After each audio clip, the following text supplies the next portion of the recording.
আমি এই প্রসঙ্গের বাইরে একটা কথা বলতে চাই, এনসিপির কথা বলতে চাই। তাদের মধ্যে অনেক প্রশ্ন উঠেছে, তারা অনেক রকম দুর্নীতি কর্মকাণ্ডে অংশগ্রহণ করেছেন। আমরা প্রধান উপদেশ থেকে বলেছি, এই দুর্নীতি দলদেরকে আপনার মন্ত্রণালয় থেকে তাদেরকে পদত্যাগ করেন, তাদেরকে বাতিল করেন। আজকে যে এনসিপি দল গঠন করা হয়েছে, সেই এনসিপি দল একটি প্রার্থী আবেদন একটি প্রতীক দাবি করেছেন, যে প্রতীক স্বপ্ন প্রতীক। স্বপ্ন প্রতীক কোন ব্যক্তির হতে পারে না, স্বপ্ন প্রতীক কোন প্রতিষ্ঠানের হতে পারে না, স্বপ্ন প্রতীক কোন দলের হতে পারে না। এটা জাতীয় প্রতীক।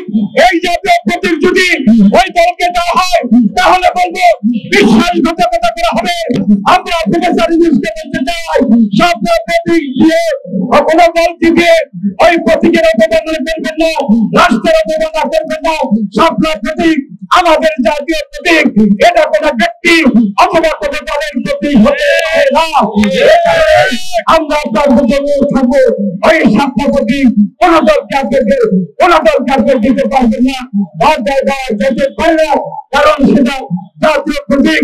আর বলতে চাই, আগামী দিনে যে নির্বাচন হবে, ওই নির্বাচনকে সামনে রেখে আমাদের ভারপ্রাপ্ত চেয়ারম্যান, যার নেতৃত্বে জাতীয় ঐক্যবদ্ধ হয়েছিল, যার নেতৃত্বের মধ্য দিয়ে আমরা রাজপথে থেকে আন্দোলন সংগ্রাম করে একদলীয় শাসন ব্যবস্থার বিরুদ্ধে অবস্থা নিয়ে আমরা সেক্রেটারি হাসিনাকে পালিয়ে যেতে বাধ্য হচ্ছে। হাসিনা আমাদের নেতা, তারেক রহমান দ্রুত বাজে ফিরে আসবেন।